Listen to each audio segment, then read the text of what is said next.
Good afternoon, everybody, and thank you for joining us for our conversation on race in the 2024 election. I am joined today by some very, very impressive panelists, and I'll introduce them in order. So we have Gabriel Sanchez, who is a professor of political science at the University of New Mexico and also a Brookings Senior Fellow. We have Rayshawn Ray, Senior Fellow here at Brookings, and Adia Harvey Winfield, who is a vice dean and professor of sociology at Wash U in St. Louis. So welcome all of you for joining us. We are going to get right into things, and we're going to talk a little bit about how Vice President Harris has been referred to by President Trump. So we're going to go right there, and it's going to get more exciting from there. So let's get into it. So referring to Vice President Harris, former President Trump has said, I don't know, is she Indian or is she Black? At the National Association of Black Journalists, he went on to say that he didn't know that she was Black until a number of years ago when she happened to turn Black, and now she wants to be known as Black. He added that, quote, she was Indian all the way, and then all of a sudden she made a turn and she went and she became a Black person. So in response to Trump's attacks on Harris's racial identity, Harris herself has responded. Honestly, I do not think it's a tragedy. I think it's a tragedy that we have someone who wants to be president who has consistently, over the course of his career, attempted to use race to divide the American people. And I think American people want better than that. So I'm going to start with Rayshawn and ask, what is your reaction to these comments, and what are their implications for race in America today? Well, thanks so much, Camille. It's great to be with you and Gabe and Adia to have this important conversation at this time in American history. You know, it really shouldn't matter what her race is, what his race is, what their gender is, but people know that it does. And Trump knows that race matters. Vice President Harris has tried to distance herself a bit for the same reason, because she understands how much it matters. And she really understands that when we look not only at her race, but at gender and think about things intersectionally, how much those two social identities really matter in social life, from outcomes, from who ends up getting a job to who gets accepted to a college, to who gets pulled over by the police, and of course, even who has the ability to run for president, be in Congress, be a senator, even be a vice president as well. But one thing that we know from research is that Blackness is fluid, and that oftentimes identification has started to increase with people identifying as being multiracial. So whether we look at Vice President Harris and even former President Barack Obama, in many ways, they represent a really growing segment of the American populace. But there's another aspect of how we think about race, and that is not only just thinking about their social identity or even the way that people perceive them, because oftentimes those are two different things, how people might view themselves versus how other people view them. And that's part of what Trump was trying to hammer home with his point, is that culturally, though, Vice President Harris, who has identified as being Black on multiple occasions and definitely not discounting her Indian heritage as well, but she attended a HBCU, a historically Black college and university in Washington, D.C., and Howard University, which is one of the crown jewels for Black Americans. She also became a member of Alpha Kappa Alpha Sorority Incorporated, which is the first African American sorority founded in 1908. It happened to be founded at Howard University. But then, of course, we get into who she married. And people like to focus on that. But one thing that's interesting to me is when we compare, say, Trump to Harris, and we look at their backgrounds and their families, that something becomes very apparent to me. The first thing is that when we look at VP Harris, it's an interracial family involving step parents. She has two stepchildren, and she's the one person who does not have biological children. Those are components that have become staples of American society in many ways, versus Trump, who I believe has had three wives and has children ranging from 46 to 18. So when we put this together, we can think about what that looks like. So what becomes the point here? The point is that for Trump, he's aiming to really shave off, in many regards, Black voters by questioning VP Harris's Black authenticity and really trying to hammer home that, yeah, she might say that she's Black, but she's a different type of Black. She's not native born Black. She's not a descendant of slaves. But again, I go back to that point that for Black people, we know that the one drop rule is continuing to be alive and well, suggesting that if you have a drop of Black blood, oftentimes that links us. And why is that? Because when we're out in social life, we're treated as such. And I think that's part of what VP Harris has been trying to say. So to me, it's more about how race is used, and we continuously see the way that it's used in politics to matter and shave off key votes that can end up making a difference in who wins this election. Thanks for that, Rayshawn. Adia, do you want to add anything to that? I do. I think that Rayshawn makes some really interesting points, and I'd like to add another aspect of the analysis to Trump's comments. And that is that I think in addition to trying to shave off Black votes, I think he's also trying to build on and appeal to his particular base of voters that he knows is very stable and loyal to him. And I think it's interesting in what's implied in his comments is this idea that Harris is somehow seeking an advantage by trying to present herself as a Black person, as if that is going to be something that in the broader society resonates as something that is a lift up or a leg up.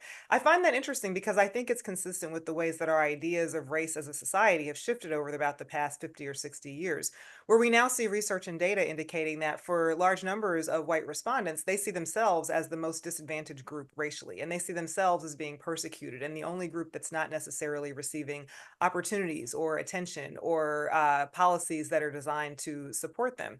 Of course, we also know as researchers that this is inconsistent with the data on the ground. As Rayshawn pointed out, Black Americans experience significant disparities in virtually every facet of social life, from education to health to life expectancy and so forth. So it's not, we know that societally speaking, being Black does not result in a systemic advantage in pretty much any facet or any social institution of life.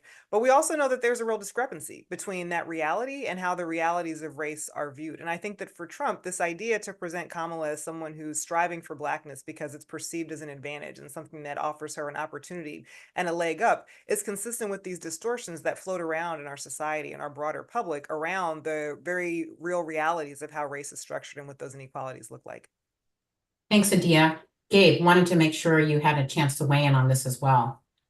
Yeah, thank you, Dr. Rousseff, for the introduction and for inviting me to participate in this truly rockstar panel of race experts to engage in a really important discussion about the role of race in the election. I think my colleagues hit on most of the high points. I'll be relatively brief with my comments, but want to note that I think I agree with Dr. Ray that the context for this comment is former President Trump's focus on trying to cut into Democrats' advantage with African-American voters.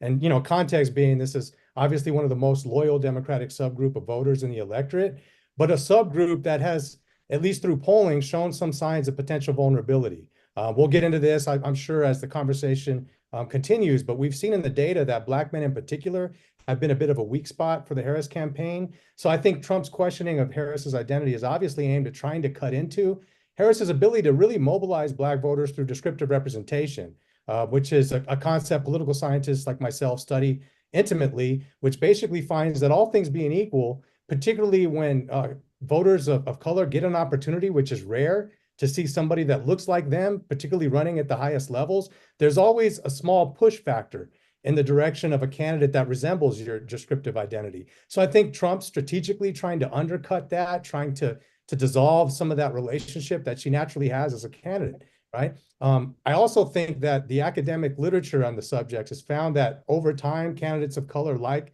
Vice President Harris do not have to emphasize their racial identities because their opposition clearly does that for them. And I think at the end of the day, Trump's approach is consistent with that overarching trend. And really the big picture point to me is the fact that a white man believes he has the right to question another person's racial identity, I think speaks to his character and really the lack of respect that not only himself, but a lot of folks on that side of the political aisle these days really lack respect for how important racial identity is to many Americans. So just even venturing into that space at the end of the day, hopefully, right, is a mobilizing effect for a lot of voters who might be turned off just by taking that approach in the first place. And then I think, as noted, unfortunately, I think this is also very similar to the way former President Obama had his racial identity questioned, during his first presidential run. I mean, it seems like light years ago, right? So many things have happened politically since his time in office, but many of us have likely forgotten about how President Obama was critiqued for being multiracial himself. At that time period, even some members of the Black political leadership questioned whether or not he was quote unquote really Black. So this is unfortunately just continuing a lot of that trend. And finally, I think the fact that Vice President Harris was wise not to take the bait on that issue, essentially taking the higher road about that issue in general and not engaging in a defense of her own racial identity, it essentially reminds the voting public that Trump has consistently used race as a means of dividing the population. And again, hopefully by not moving into that space, getting into a back and forth on it, she puts the issues to bed and we move on, to policy issues, which we all hope voters will make their case for who they're going to vote for based on that and not these underlying issues about questioning somebody's identity. Thanks for that, Gabe. Yes, we do hope that voters will focus on policies. But at the moment, it does look like certainly President Trump and his campaign are obviously trying to draw attention to race in a variety of different ways that we're going to get into further in this conversation. We've talked a little about how questioning Vice President Harris's racial identity is a way to sort of try to pry apart a part of the coalition that might support her. But I also, Adia, want to talk a little bit about Trump and his own identity as a white person and what effect that has on the tone of the election. Yeah, that's a great question. I think that's really important. We obviously have a lot of discussion about Kamala Harris and intersections of race and gender and what that means for her. We know that there's extensive data that show that women of color and Black women in particular face significant disadvantages in their workplaces. They are more likely to be ambitious, but less likely to reach the top ranks of organizations, and they are significantly underrepresented in those workplaces. But Kamala Harris is not the only person in this race with a race and gender, right? That also is the case for Donald Trump. And to me, I think it's interesting to think about what those intersections of race and gender mean for his opportunities, for his decisions, for the responses that he gets to the things that he says, even in the juxtaposition between his actions and behaviors and how I think those would be likely to be received from other candidates who might not necessarily be white men in the race. I think the intersections of race and gender allow Trump to lend himself some legitimacy when he talks about being a protector of women, for example, even though he also has made a number of policy decisions that have been very detrimental to women in this country, both economically, in terms of health, in terms of opportunities for advancement and so forth. But I think that he's able to leverage those intersections of race and gender to fashion himself as someone who is protective of women despite actively working to create detrimental opportunities for them.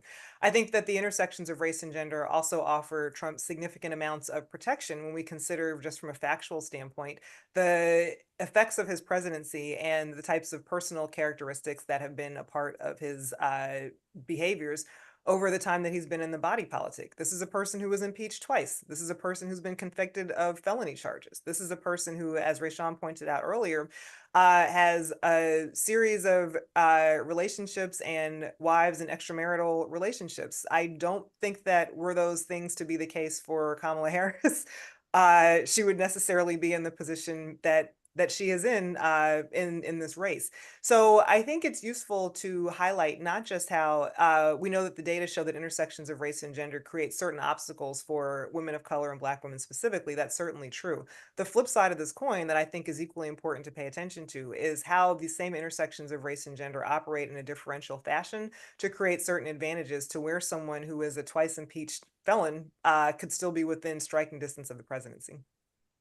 Thanks for that, Adia. So, Rayshawn, I think Adia makes such an interesting and sophisticated point about the different valences of the intersection of gender and race for each of those candidates, just given our history and given kind of where we are now.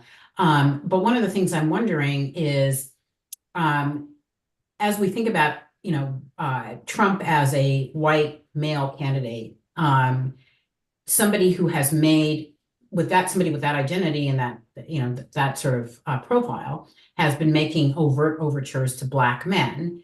And it appears that some of that is working. And I want you to kind of maybe tease apart why that might be working and how this intersection of race and gender might be working to Trump's advantage to try to pry apart some of these voters in Harris's coalition. Yeah, most definitely. I mean, as Gabe was saying earlier, there has been an encroachment in among the Black vote, and it's important for people to really understand that in many states, whether that be locally, statewide elections, definitely presidential, congressional elections, the Black vote for Democrats drives their pathway to victory. And it's a fallacy and a stereotype that Black people vote less.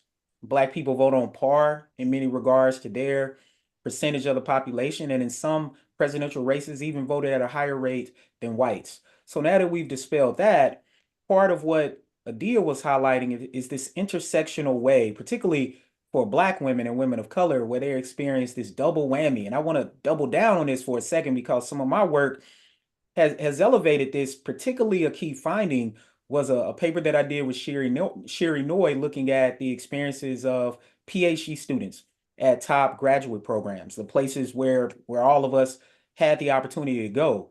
And one big finding that came out of that was that women of color, Black women in particular, perceived that their advisors had less respect for their ideas.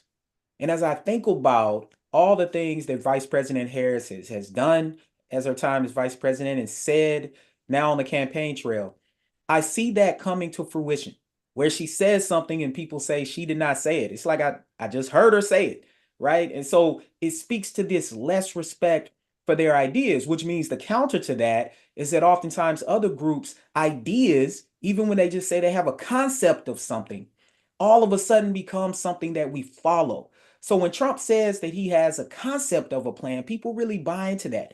Whereas Vice President Harris might actually give us details and people say, you didn't answer the question. That actually she did. And this is rooted in how we think about research. And so these things don't surprise us as scholars when we hear that. I think, of course, that when we talk about Black men, what's very, very important for people to realize is that Black men feel excluded. Things are hard economically. Things are hard in regards to relationships. Many of them are lonely and often turn to social media because they actually don't trust the news. And when they do see themselves on the news, it's always that they're doing something bad. And many of them are just out here trying to work hard, trying to put food on the table, trying to take care of their kids, just trying to live. And simply living, as some individuals would say, is winning the championship to many Black men based on when we think about life expectancy. And we know that former President Obama has really got on board and recently made some comments where he was being pretty direct with Black men. And I find that interesting for a couple of reasons. First, because as we were talking about before, Obama has been a professor, so he got a bit professorial. He got in lecture mode. That's not surprising. But that's also not any different from what I hear coaches, many of whom Black men, do on the basketball court or the football field. But for some reason, we act like that we shouldn't do this when we start talking about politics, when we know in many regards it does operate like a sport in many ways and goes back and forth in the ways that we might think about. The big thing that I do amplify, though, is that potentially even more so than when Obama ran the first time in 2008, Black men are really engaged this time. And part of what is being amplified are their thoughts, things that they think all the time, things that they say to one another that they haven't publicly said. And now we are getting that. At the same time, though, I find it perplexing that Trump is the person who they are supporting when Trump has said some pretty horrible things about Black men in the past, or even done to Black men and Black people, such as, credible lawsuits for not renting to Black people in some of his properties, and even an ad about the Central Park Five and how they should actually get the death penalty. And we know that that what they said was coerced and that they ended up getting out after having some things happen with them. So it's a level of selective amnesia that's happening that's pretty wild to me. And it's the concept that we would call it in the social sciences and in social psychology is cognitive dissonance. And it's really a form of cognitive dissonance on steroids. Like, I mean, it's extreme. And on one hand, we might think that it's age related. So as we were talking, and I know Gabe will come in and talk about this, when Obama ran 16 years ago, if a person is 30 years old, they were 14 when Obama ran. Yeah, they knew that Obama was running, but they really didn't. They really weren't aware of everything. So part of what that means is where are they going to get news? Well, if they don't trust mainstream news, their local news or cable news, particularly cable news. Now they go to social media. And when you go to social media, now you're listening to amateur communicators, many of whom who don't know what they're talking about, to be honest with you. Some do, but many don't. And so what I suggest is to actually find the factual information, like find the direct source, and then you can make your perspective. But one thing is clear though, Black men are marginalized. They feel it, they experience it, and it comes out, particularly being a gap for the Democratic Party, where Black men are saying, for the past 60 years or so, you all have had the Black vote. As I said earlier, Black people in many places carry the Democratic vote. And they're saying, we feel like you have taken our vote for granted.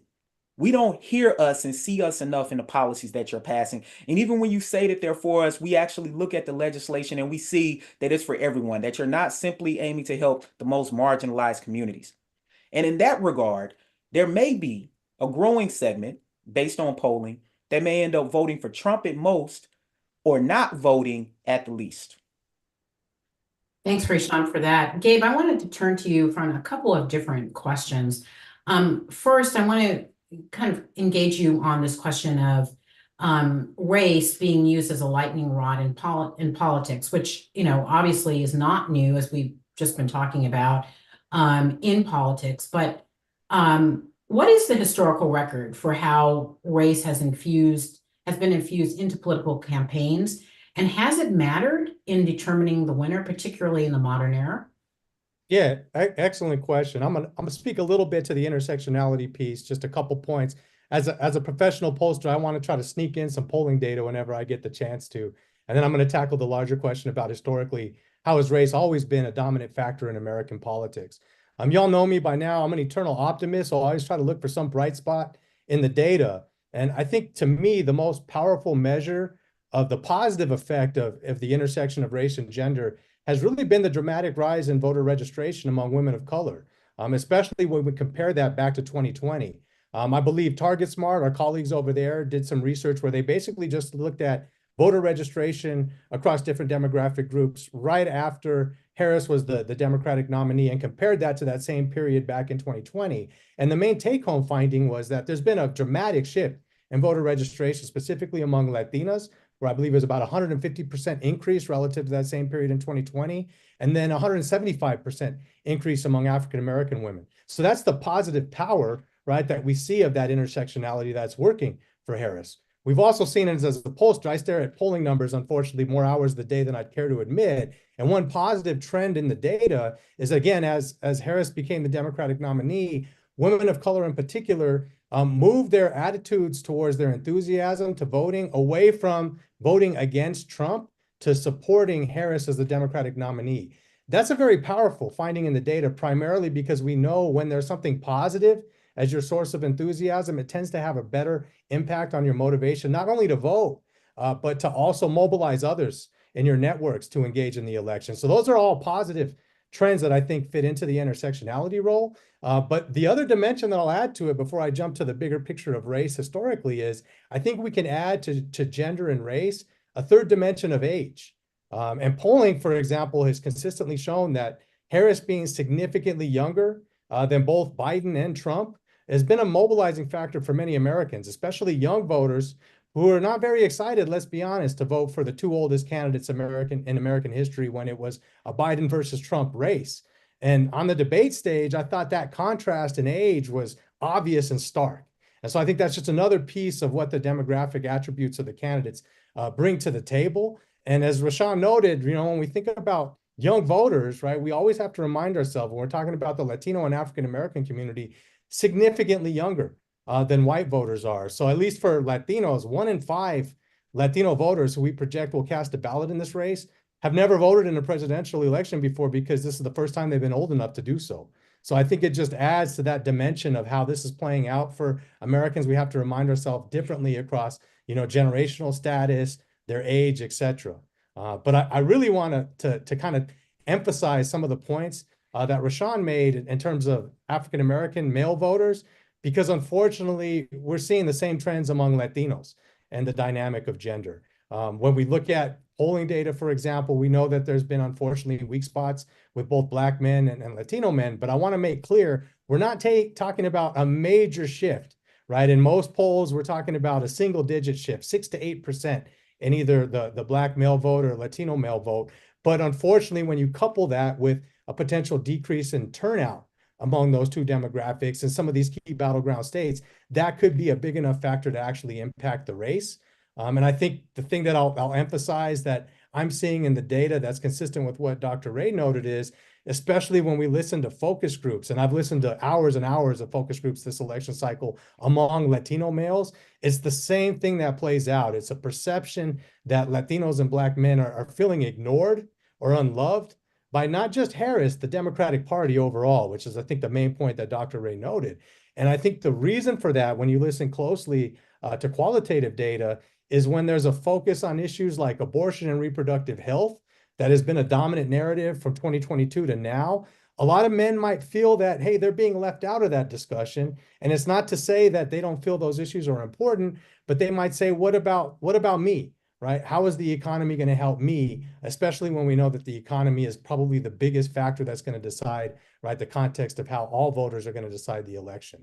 Right. So with that out of the way, right, let's talk about your question that you framed, which is an important one, right?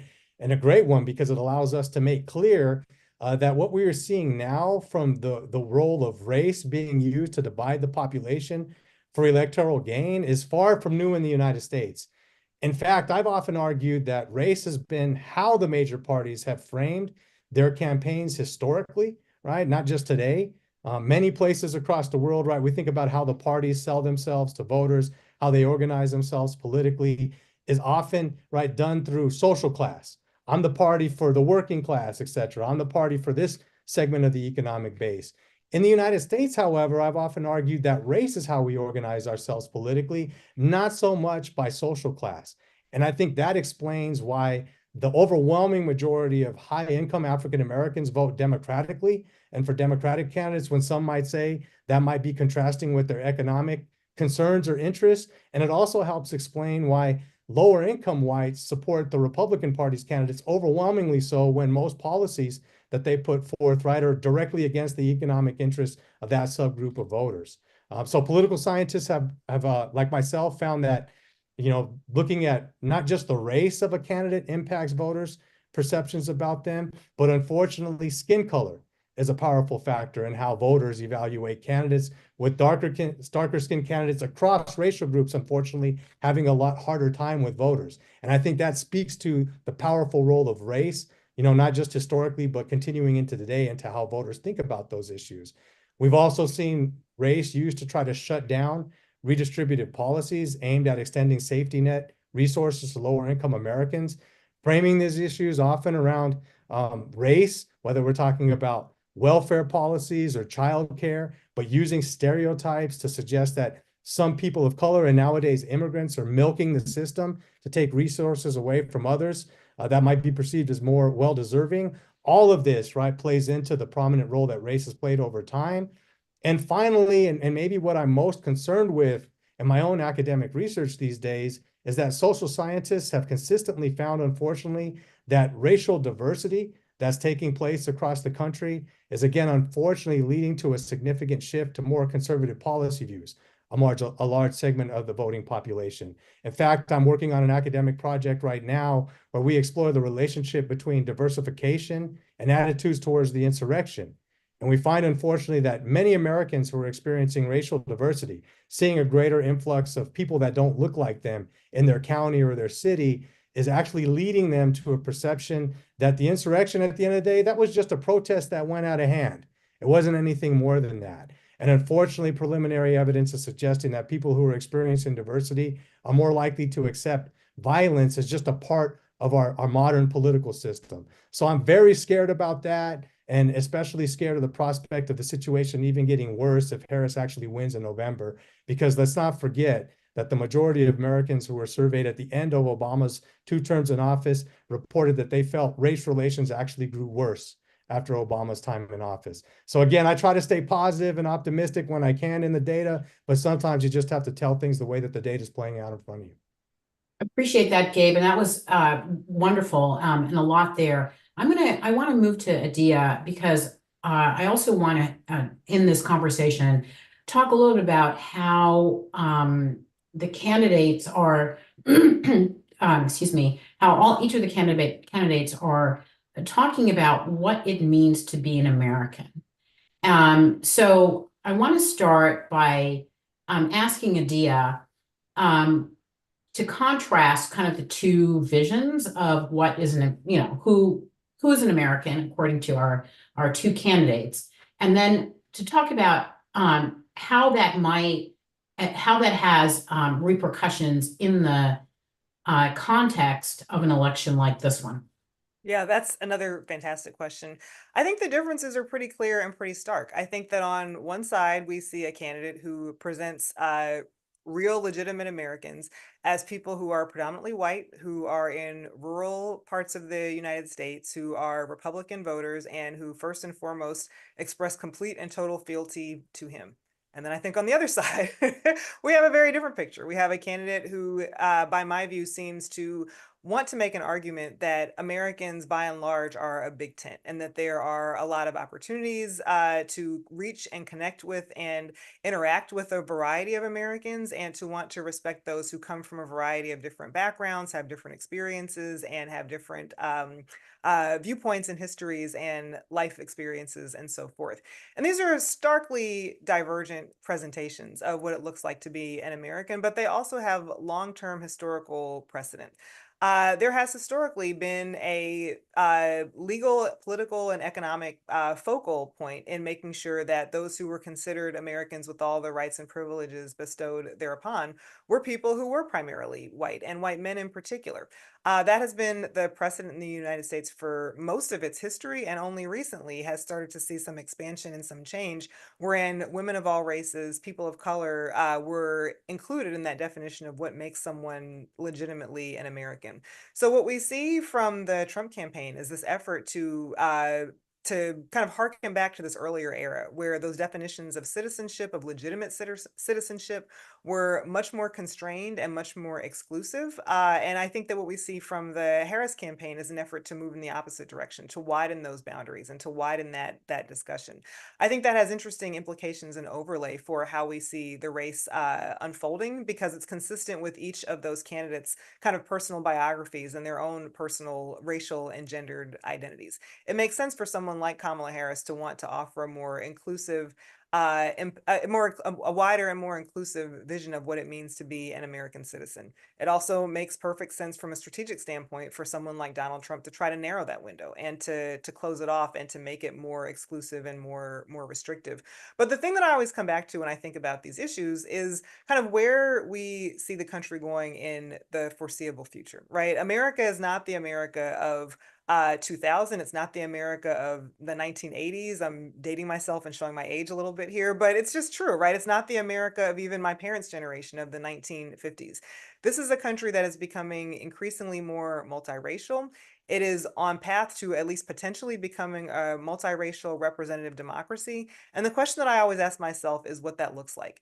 What kind of country are we prepared to have? Are we prepared to have a country that is attuned to that basic demographic reality, that it is becoming more multiracial, that it is becoming younger, that it is including more people of color and more people who see things differently? Because if we are, our organizations, our politics, our institutions can't continue to be retroactive and equipped for a period of time that we have already left behind. And I think that it's really clear that we do have a presidential candidate that is very determined to harken back to a previous era and to try to manifest that previous era as one that was superior and one that was better and one that was more optimal and more idealized.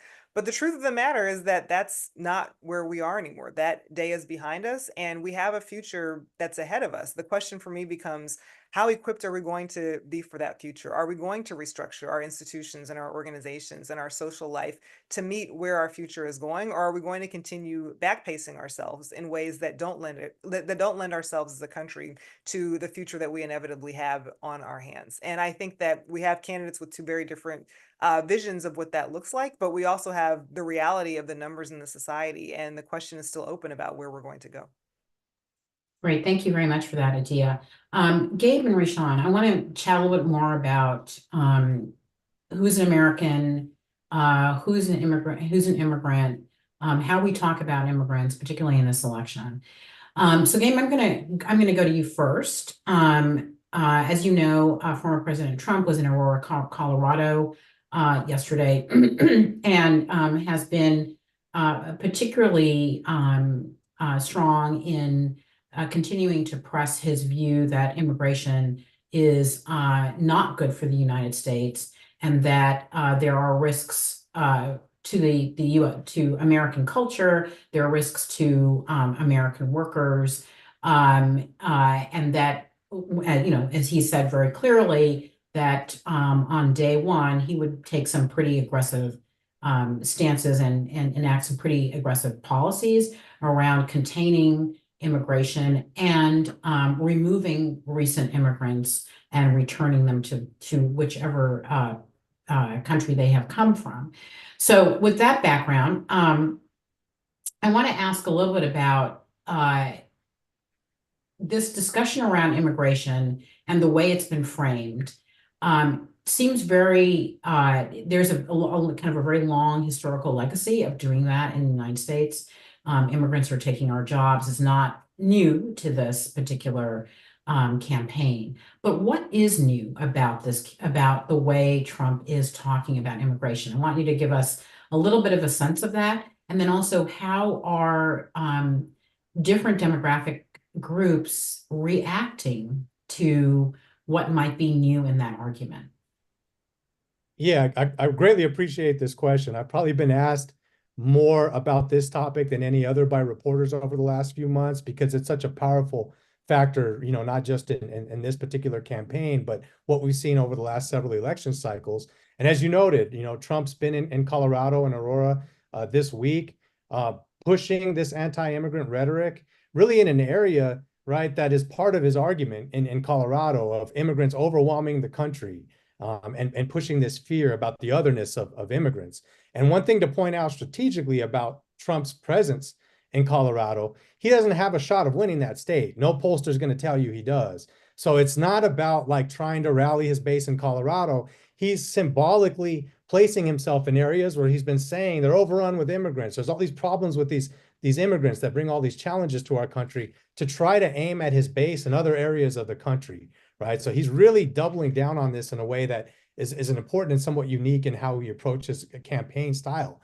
But let's remember, right, when former President Trump came down that escalator to announce his presidency way back in 2016, remember the words he used to launch his campaign were calling at that time Mexican immigrants rapists and murderers, right? We forget about this, but he's basically just continuing that same playbook and chosen to double down on this anti-immigrant rhetoric this election, largely because he feels that this is a weak spot for Democrats, for both Biden and Harris in particular, and especially if he can connect that to the economy.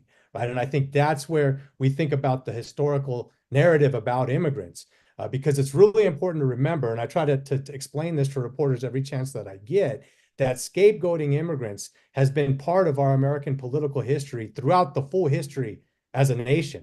Right. In short, whenever the economy is struggling during an election cycle, politicians from both sides, and we have to be honest about this, have blamed immigrants who have little power politically to defend themselves when they're essentially scapegoated for any of the economic challenges facing the country. Whether it was Irish and Italian immigrants or Asian immigrants at different periods in American history, or more recently, Latino Americans or Haitian immigrants, the immigrant community has always been who gets the blame when elected officials don't want to take accountability for their policies failing in addressing economic concerns among voters. That's just been part of our fabric of American history and thinking about our political reality. And in this election cycle, where the economy is once again the major theme for the policy debate between both candidates, and poll after poll is identifying that economic concerns like inflation and the rising cost of living overall are the dominant concerns among basically all subgroups of the electorate, the Republican Party has continued this trend of blaming immigrants for the challenges facing the country. The Trump campaign and a host of other GOP congressional candidates this cycle have essentially argued with no evidence whatsoever that immigrants are taking Americans' jobs, right? They're the reason to blame for low wages. Even most recently, why Americans cannot find affordable housing. Essentially, they're saying it's all because of immigrants. They're the reason for all these challenges, as well as the rise in crime, and especially thinking about violent crime, right? So I think it's important to note that research overwhelmingly shows that immigration actually enhances economic growth, is a powerful driver for positive economic outcomes, and there's absolutely no relationship between immigrants and a rise in crime rates, right? I think the reason that we're seeing a lot of this play out is misinformation, right? I think Pew put out a study recently that found that 8 out of 10 Americans have already heard false claims about immigrants and immigration, specifically from candidates, not just from a friend or somebody in their network, but candidates essentially putting out misinformation with no facts behind them that are driving, I think, some of the conservative attitudes that we've seen about immigration in this election cycle. And you asked an important question. What's different or nuanced about what we're seeing now? I think part of this is the reaction and the traction that it's getting among some certain segments of the voting base that we're not used to seeing. And that includes African Americans and Latinos, particularly males among those subgroups. And it's ironic to me, right, that Trump is trying to frame this, right, and part of his comments about immigrants taking quote unquote black jobs. The irony behind that is African Americans, right, a lot of people don't realize this, are more progressive or liberal on immigration than even Latinos are. Maybe the most progressive on immigration over time in polling of any subgroup of the overall population. So the irony of trying to play into this, right, is definitely trying to undercut this underlying notion of the economy and trying to pick up votes by framing immigrants being a challenge to that particular subgroup of the population. Finally, and maybe most importantly, is that because we're seeing a shift and more concern on border enforcement, even among Latino voters this cycle than we've seen in the past, the Democratic Party itself has moved to the right on how they're thinking about immigration. In years past, there'd be really a complementary approach of path to citizenship for immigrants coming from Democrats, but also attention to border enforcement. Now I think you see even Democrats across the country starting with border enforcement, but then reminding folks, oh, and we also want to do path to citizenship. And I think that's a direct response to, unfortunately, the traction that Trump's getting with a lot of voters to trying to frame the economic concerns, again, old playbook, with immigrants being the reason that we're seeing all these challenges. Thank you, Gabe, for that. I want to remind our audience that we do look forward to getting your questions, and you can send those to us on X at Brookings.gov. You can also, with the hashtag, race in election 24. You can also reach us at events@brookings.edu. Rayshawn, I want to move to you and ask a slightly different question about the discourse around immigration. I think it's pretty clear that there's an intersection in this discourse between the discussion of race and the discussion of who's an American. I think it's probably not accidental that in the last few weeks, a lot of the negative rhetoric on immigration has focused on Haitian immigrants and Venezuelan immigrants, both of whom have African roots because many of them are descendants of of Africans who were brought over to the Americas during the slave trade. So I want you to comment a little bit on that and maybe what the political strategy is there. Yeah, so I think when we start talking about Haitian immigrants in particular, and of course, this is coming from Ohio, and false allegations, I want to use the word false before, about individuals taking people's pets and doing things with them. I mean, these sort of things have not been proven to be true, and it's important to say that. But it is important to note, Camille, to your question, why Haiti? Why Haitian immigrants? Well, if people know anything about Haiti, and of course, a lot of the narrative now is that, oh, Haiti is impoverished and it doesn't have the resources that it needs and it doesn't have the leadership. Yeah, but historically, the question becomes why? Well, Haiti was essentially the first country to gain its independence by fighting back through a slave revolt. And people around the world, countries, have not let Haiti forget that, through the way that it taxes it, the way that it literally strips away its natural resources. So we have to understand where that's coming from. I think the other thing, and Gabe laid this out, is there are a lot of various pathways for people to become part of the United States in various demarcations. And of course, one big one is people having the right to vote. And make no mistake that when we're talking about immigrants, whether it's from Haiti, Mexico, Venezuela, it is a concept that we call group threat theory. And we've been talking about it, all of us. Adia brought it up, Gabe brought it up, you've brought it up, Camille, where a group ends up posing a political, economic, and or cultural threat to the status quo, and oftentimes to the majority group. And that's part of what's happening. Part of what's happening, Adia mentioned a zero-sum game earlier. There's a lot of political science and sociological research showing that white people, white men in particular, are more likely to view society as a zero sum. What does that mean? They view opportunity as a lake instead of an ocean. They view it as it's a pie or a pizza, and it's only so many slices to go around, instead of realizing that opportunity can actually expand. And so it's important to note that. And what they're also saying is that they're not used to competing with everybody. I think that's something that we don't talk enough about, that they are not accustomed to competing with everybody. And it's what Arlie Hochschild calls, it ends up being strangers in their own land, particularly white rural Americans who end up perceiving these other groups as threatening what America was to them, the legacy of it, the nostalgia of it. And this is why slogans like "Make America Great Again" resonate so much with people, with everyone. Either it elicits a very positive response or negative emotional response. That's because depending on whenever you thought it was great, then means that whatever has happened since then is different, or that it was great for you then and it wasn't great for other people. And I think that is kind of in many ways what highlights it. And to Gabe's point, the Blacks Jobs comment that that Trump made, that immigrants were coming over taking Black jobs. It wasn't like he said jobs that are predominantly, he said Black jobs, like the way that he said it.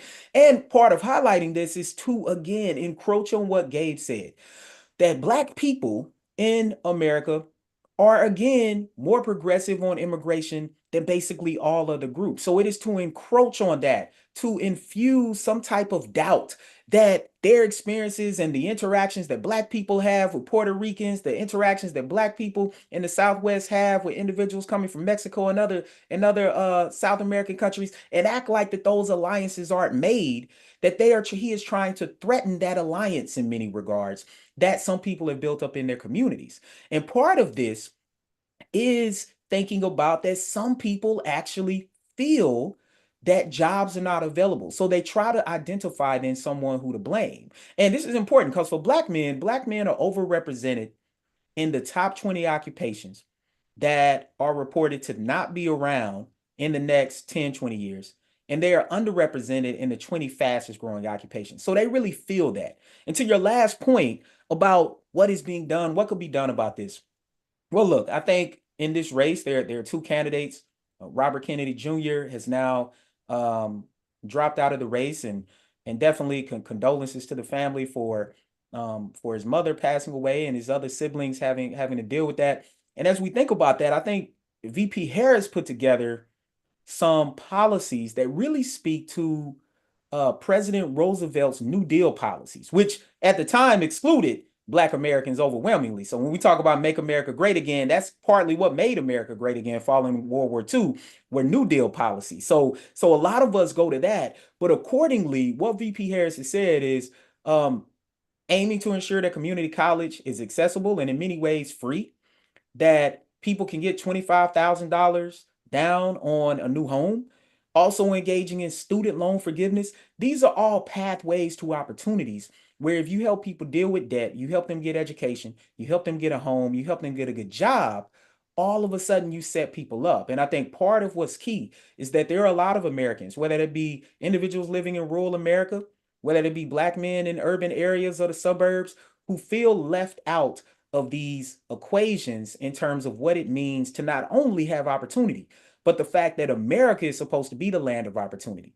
So in that regard, there are individuals even living in our country who are citizens who were born here, who actually don't feel as though this country is for them. Thank you, Rayshawn, for that. So we've gotten some questions from our audience, and I want to start with one on Latina voters. So, Gabe, you had mentioned that new voting registration is pretty high among Latina voters. And I know you've done some previous work describing how important a constituency they are generally. So I want you to maybe give us a little bit more texture about what some of the main issues are for Latina voters this time, and why you think that they might be registering at such high numbers and are so engaged. Yeah, it's a great question. It's an opportunity to remind viewers out there that this team of speakers on the panel today put out a blog post that's available at Brookings. Now that you can, chase some of the data points that we're referencing, so that might be helpful. And all of us have posted prior blogs that cover a lot of the content that we've been discussing, including I've done a lot of work on the Latino population that folks can grab data points, go find out where the polling numbers are, et cetera. But the main frame that I want to approach when thinking about Latinas is they represent for the overall electorate an important demographic, not just because of the important role they themselves play as voters, but they're also for the Latino community often the most dominant messengers that engage others in the process. Latinos and particularly Latinas overwhelmingly don't get mobilized by the traditional political system as much as other racial and ethnic groups do. When we ask people basic questions in surveys, has anybody ever contacted you this election cycle to get you interested in voting, to figure out what your policy issues are? Latinas within the Latino community overwhelmingly face a disparity where nobody is reaching out to them. But despite all of that, they're incredibly enthusiastic and projected to vote in high numbers. And I think a big reason for that is not so much some of the policy issues that we know and have been talked about a lot in depth, reproductive health care and abortion, which are key important drivers for the Latina community, especially we saw in 2022. But just like all voters, it's the economy that's driving their interest and enthusiasm. And Latinas, unfortunately, over the past several years have been one of the communities that have unfortunately suffered the most economically and are still continuing to struggle financially. So they're looking to this election to figure out how their economic well-being and that of their families, right, can improve and see some overall economic upward mobility. But the reason why we pay a lot of attention to Latinos come this election cycle is if we look at their voting trends over time, we go back to 2016 was their high point for Democratic vote share. Don't quote me on this, but they were roughly, our data suggested somewhere around 86 to 88% support for Hillary Clinton in that election cycle. So that's a huge number. But unfortunately, over time, that number has dropped down into the high 70s. This election cycle, somewhere around 65 to 70% support. So obviously, people look at that data and say that's a weak spot, right? They're moving away from Democratic Party in wide numbers. They must be moving to Trump. The reality is, right, a lot of those folks are moving to independent status and potentially looking at this election cycle as maybe an election where they're not as engaged and enthused to vote democratically, and maybe will sit out this election. And I think that's something that we're paying close attention to figure out what messaging themes can bring them back into the electorate, get them interested in the context of voting. And one of the silver linings there is for that particular group of voters, and we track this in the data, we've had oversamples of Latinas who are eligible to vote, but have not quite gone that next step of becoming registered and looking to vote. And one of the most powerful messages that increases their enthusiasm in becoming registered and voting is protection of quote unquote women's rights. And I think in an election cycle where unfortunately women continue to be demonized, we're thinking about their underlying rights, right, in reproductive health care being challenged, reminding folks how consequential this election cycle is, not just for the immediacy of who's president, but the long-term projection of the Supreme Court. I think that's the dominant theme that energizes Latinas and brings more of those folks into the fold. Thank you, Gabe, for that. So Adia, one of the questions we're getting here is, so the context says, there's obviously a bit of a difference in which gendered voters are more engaged with which candidates. So for instance, Kamala Harris has a lot more female support. Trump has a lot more male support. So the question is whether or not the kinds of policies that are articulated by each of those candidates can appeal to the part of the electorate that they're not appealing to now? And if so, how might that be possible? Yeah, that's another really interesting question that actually I was thinking about before on this panel when Rayshawn mentioned how this focus on reproductive freedom and reproductive rights may be cast as a women's issue, and that may seem as something that doesn't really appeal to men. I can see that argument, but I think that to the extent that that argument is true, it is really a failure of how we think about and define and understand reproduction and parenting in this country, to the extent that it does get construed as something that is a woman's job and a woman's responsibility. But we also know that when we talk about reproduction and when we talk about certainly the greater kind of basic physical impact that reproduction has on women, we also know that it doesn't happen in isolation or in a vacuum, right? And so we know that when we have laws in place that make it more difficult for women to access reproductive care, that doesn't simply impact women. It impacts the people who are part of their families. It impacts the people who may already be the children that they have living that they want to stay alive for. It impacts the workplaces where they are employed. It impacts the community groups that they are a part of. So these issues of reproductive rights and freedoms are things that we have framed as a gendered issue that disproportionately impacts women. And I don't want to give, as a parent myself, I'm not trying to give the impression that there is not a very particular physical relationship that occurs when we're talking about parenting and child rearing and just the physical aspects of being a biological parent.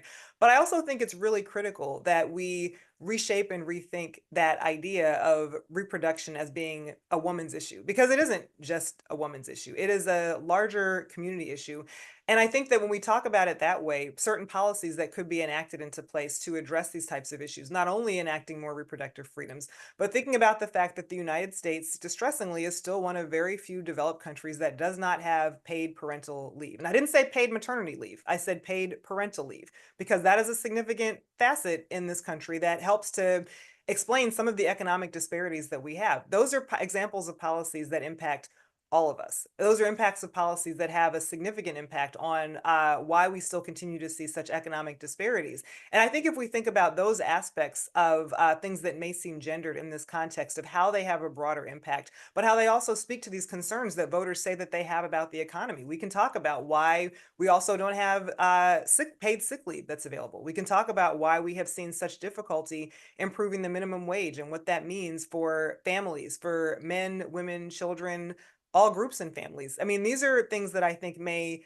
initially lend themselves to being gendered policies, but also really have implications for how we understand what our society looks like and how various groups are able to benefit from broader implications of these policies that might start off seeming gendered, but really have more implications for all of us. Thanks, Adia. Rayshawn, a question that we've gotten here is there any aspect of the conversation on race in this election that has not been shaped by Donald Trump?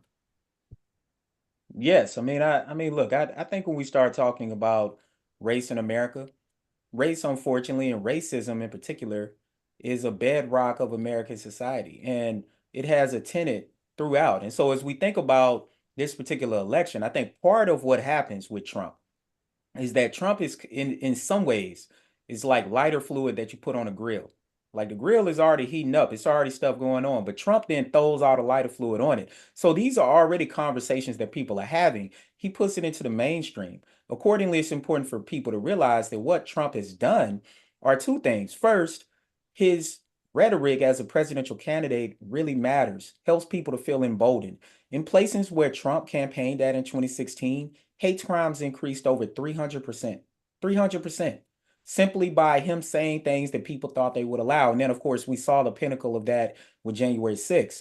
Accordingly, what his rhetoric does, it really enhances and moves right the way that we think about the Overton Square and how we think about what's happening there in regards to people's language and part of what happens. And so as we think about the Overton window and how that plays out, that means language and comments that people made that were previously out of bounds as political candidates are now in bounds. And that Overton window is shifted to the point where everything is allowed. And I think that that's what's interesting is we have to think about what political candidates say, who we want to represent us as a country, and what that means for us moving forward. Thank you very much, Rayshawn. Gabe, this is a quick last question, but touches on the most recent climate disasters that we've had, mostly in Florida, but also has touched other states as well. It's pretty clear that we are going to have some very significant migration patterns in the U.S. over the next 20 years that are driven by climate change. I'm wondering, from your perspective, how you think the topic of race might influence the ways in which the U.S. deals with that. Yeah, it's maybe a great last point, because I think from the last question's perspective, I would answer it very similarly, right? Is Trump causing any of this? No, obviously Trump's taking advantage of this underlying racial tension that's always been in the country. And as I noted earlier, I think a lot of this is the changing underlying demographics of the nation, right? Where we're just seeing greater interactions with minority communities, immigrant communities, for a lot of white Americans that have never ever had that personal experience with some of these folks that don't look like them. And I think as a result of the economy, climate change, we're going to continue to see populations move into areas, right, that they're not accustomed to. And that generates the opportunity, right, for greater positive social interactions that could actually lead to greater harmony, overarching perceptions that at the end of the day, we have a lot more in common with each other than difference, right? So there's that positive potential of this changing migration that'll bring people together across race, immigration, a lot of other demographics. But unfortunately, we're already seeing in the data that the immediate reaction that a lot of people have when they see people who are different or others from themselves is a negative one. Because at the end of the day, right, psychology tells us that when we're faced with a new experience, right, something that we're not used to, the immediate reaction is to be fearful, right, to be frightened. And I think we all as Americans have to take advantage of an opportunity to utilize this interaction that is awesome, right? That's what makes America such a great country, is the opportunity to engage with people from a number of different walks of life, to try to use that as a positive opportunity to remind all of ourselves we are a nation of immigrants and a nation of difference that uses that strength to build our overall American identity, and not allow ourselves to get bogged down into the fear element of just that interaction with people that we're not used to seeing. But we do know, Camille, at the end of the day, we're going to see greater demographic change. It's just a question of what that will lead to, a positive or unfortunately a negative outcome for all of us to live with. Thank you, Gabe, for those final words. I want to thank our panelists, Adia, Rayshawn, and Gabe, for a fascinating discussion. And with that, we are done. Thank you for joining us.